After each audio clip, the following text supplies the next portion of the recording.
Unfortunately, we as a society, not just believers, society, have a lot of time that we waste. We know it is there, but we waste. It's about time. Irrespective of your age, you could be 7-year-old, you could be 70-year-old. It doesn't matter. Learning doesn't stop. Put your time to something good. I know a lot of you love sharing those funny memes and reels with your friends and want to share the laughter, and you get a reaction back, then you share something else with them, and then they share something else back with you, and you don't realize an hour or 2 hours are gone. And if somebody asks you, what are you doing? You're like, I'm taking a break. From what? For 2 hours? After studying for 30 minutes, you want a 2-hour break, and in those 30 minutes, you were anyway on break for 15 minutes because you were constantly on your phone? Don't do that. We have limited time.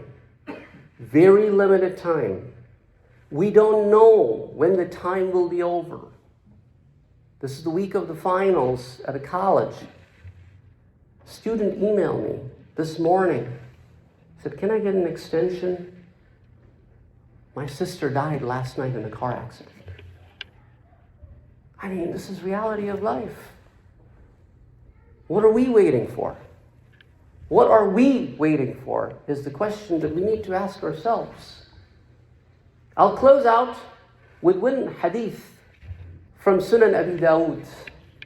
I will not tell you the hadith, I'll tell you the reason this hadith is there in the books. Sayyidina Abi Darda radiyallahu anhu, a companion of the Prophet Muhammad sallallahu alaihi wasallam, moved from Medina to Damascus in Damashq, in Syria, modern-day Syria. He's sitting in one of the masjid of the Damashq, probably the Jami'ah Masjid of the Damashq. And this is reported by Kathir ibn Qais. Kathir ibn Qais says, I was with him. A man came. فَجَاءَ رَجُلٌ. Nowhere, from nowhere. Nobody knew him, stranger. He said, I'm looking for Abi Darda. And I said, this is it. This is he. He said, yeah, Abi Darda, I've come here from the city of the Prophet, from Medina to Nabi, sallallahu alayhi wasallam. Hundreds of miles I have traveled. You know why? Because somebody told me that there is a hadith of the Prophet sallallahu alayhi wasallam that some companion heard directly from him. You are the only one alive who heard it directly from the Prophet. I traveled this distance to hear it firsthand from you. I know the hadith. Allahu Akbar.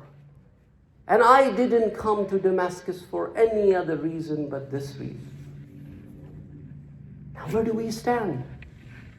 The knowledge is at our fingertips, and we refuse to take it. And here are people traveling hundreds of miles to hear one hadith that they already know, because the person that they will be hearing it from heard it firsthand from the Prophet Muhammad sallallahu alaihi wasallam.